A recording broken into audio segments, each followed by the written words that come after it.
Saya kenapa ngambil motor Vespa Matic? Nah, saya sebelum kita memulai alasan saya kenapa saya mengambil motor Vespa Matic, pembahasan yang sangat penting itu di sini. Ini, saya tuh hampir ketipu.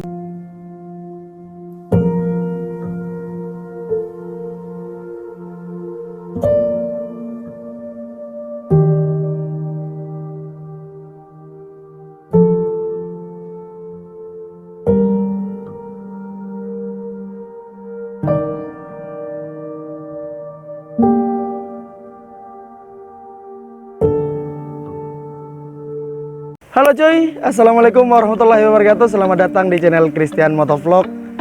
Sebelum kita lanjut video kali ini, yaitu seperti biasa, saya berterima kasih buat teman-teman semua yang udah nge-subscribe channel Christian Motovlog, yang selalu nge-support channel ini.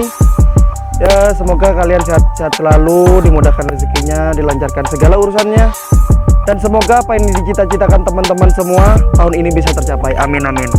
Nah, buat teman-teman yang baru gabung di Christian Motovlog atau baru nontonin Christian Motovlog, jangan lupa klik subscribe karena subscribe itu gratis guys. Nah, oke, konten kali ini yaitu tentang bermain lagi ya, tentang permotoran lagi. Alasan saya kenapa ngambil motor Vespa Matic. Nah, alasan saya kenapa ngambil motor Vespa Matic. Nah, saya sebelum kita memulai alasan saya kenapa saya mengambil motor Vespa Matic. Sebelum saya beli motor Vespa ini, saya itu sebelumnya punya motor KLX ya, KLX BF 150 BF itu tahun 2017. Nah, saya di sini udah nggak ada kepikiran lagi mau buat beli motor apa ke depannya. Saya di sini udah nyaman lah ya, nyaman di motor KLX itu. Nah, tapi kenapa dengan sejalannya waktu itu kebetulan juga saya kan juga ngerantau nih, saya kuliah di Malang dan asal saya itu di Probolinggo. Nah, kebetulan namanya juga orang tua kan, apalagi ibu kan, itu kan pasti kangen lah sama anaknya. Nah, teleponan sama ibu saya. Nah, di situ kita ngomong perbincangan masalah kangen-kangenan lah, biasa lah karena anak rantau juga gitu. Nah, di situ tanda kutip ibu saya tuh bilang, "Kamu mau ganti motor nggak?" Nah, dia bilang gitu.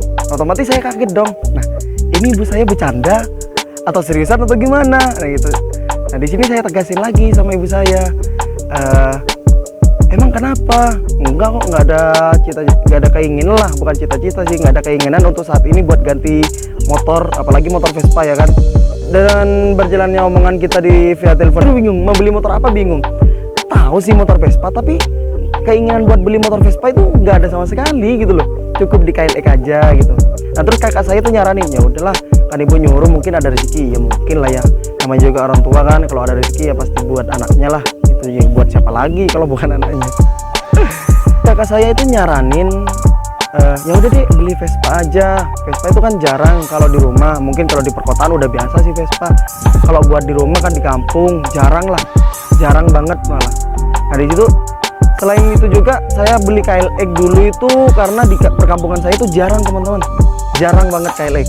Nah, maka itu dari saya beli motor KLX, dan seiring berjalannya waktu udah 2 tahun setengah ya kalau nggak salah udah rame-rame KLX. Makanya mungkin dari situ ibu saya nawarin buat ganti motor, ya udah saya jual.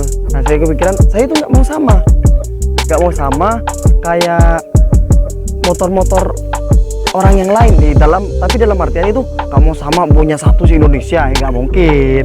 Maksudnya di kampung saya itu beberapa doang gitu untuk saat ini. Nah, maka dari itu saya beli motor Vespa.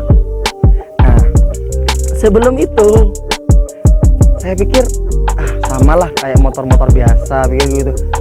Tapi enggak teman-teman, setelah bersharing omongan sama kakak saya di situ, saya pikir-pikir lagi. Nah, saya baru ingat teman-teman, kalau saya ini punya teman kampus satu kelas, dia punya Vespa Matic juga. Nah, di situ saya kontaklah teman saya itu untuk pengen ketemu kan, pengen tahu Vespa itu gimana sih sebenarnya, enak nggak atau gimana. Nah gitu. Nah, keesokan harinya setelah saya chatting teman saya langsung main ke kosannya dia. Saya cobalah Vespa itu gimana, naikannya enak nggak gitu kan, perawatannya gimana gitu. Nah, untuk perawatan atau per bulannya Vespa ganti apa aja sih, servis apa aja sih, terus kenyamanannya apa sih, terus kekurangan dari Vespa itu apa sih. Nah itu mungkin episode selanjutnya ya. Kalau sekarang ini alasan saya kenapa beli Vespa Matic, itu aja. Nah saya tanya-tanya sama teman-teman, udah ngobrol enak, udah saya tahu. Kebetulan kakak saya juga mau beli motor di salah satu dealer di Surabaya juga. Kita barengan berangkat ke Surabaya teman-teman. Nah, ada yang lewat kan? Saya nggak bisa nyalain juga, di sini jalan umum. Nah, saya nggak ada kecurigaan sama sekali gara-gara itu, karena awal-awal pandemi COVID ya. Bilangnya si salesnya itu pengiriman dari Jakarta itu tertunda gara-gara corona, gara-gara COVID-19. Oke lah, saya dalam tanda kutip masih nggak ada kecurigaan teman-teman. Nah di situ udah saya akhir Januari pesan ini 5 hampir 6 bulan lah saya baru dapat ini motor. Tapi dalam tanda kutip malam itu ya, udah sekitar hampir 6 bulan, dan malam itu juga janjian terakhir itu saya sama ayah saya, ya udahlah kalau minggu ini motor nggak datang kita langsung ke dealer aja, kita urusin, kita tarik lagi uang. Nah pengacara lah itu. Nah setelah saya udah berbincang sama ayah masalah dalam minggu ini motor kalau nggak datang kita ke Surabaya, di situ salesnya nelpon.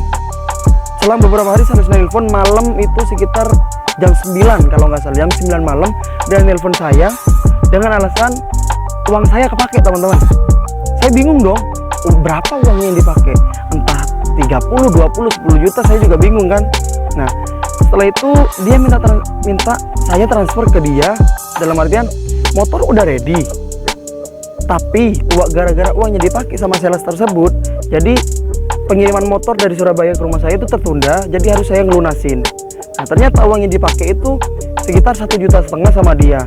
Nah dia nelpon malam-malam jam 9, dan saya harus transfer 1,5 juta.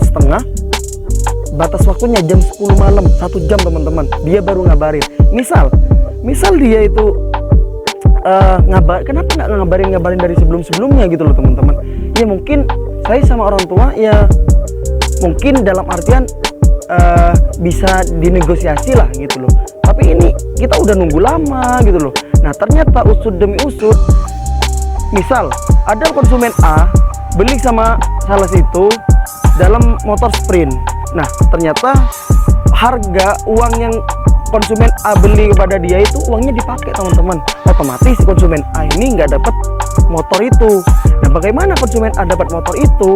Ya nunggu harus ada konsumen lagi yang beli kepada dia dengan satu jenis yang sama gitu teman-teman.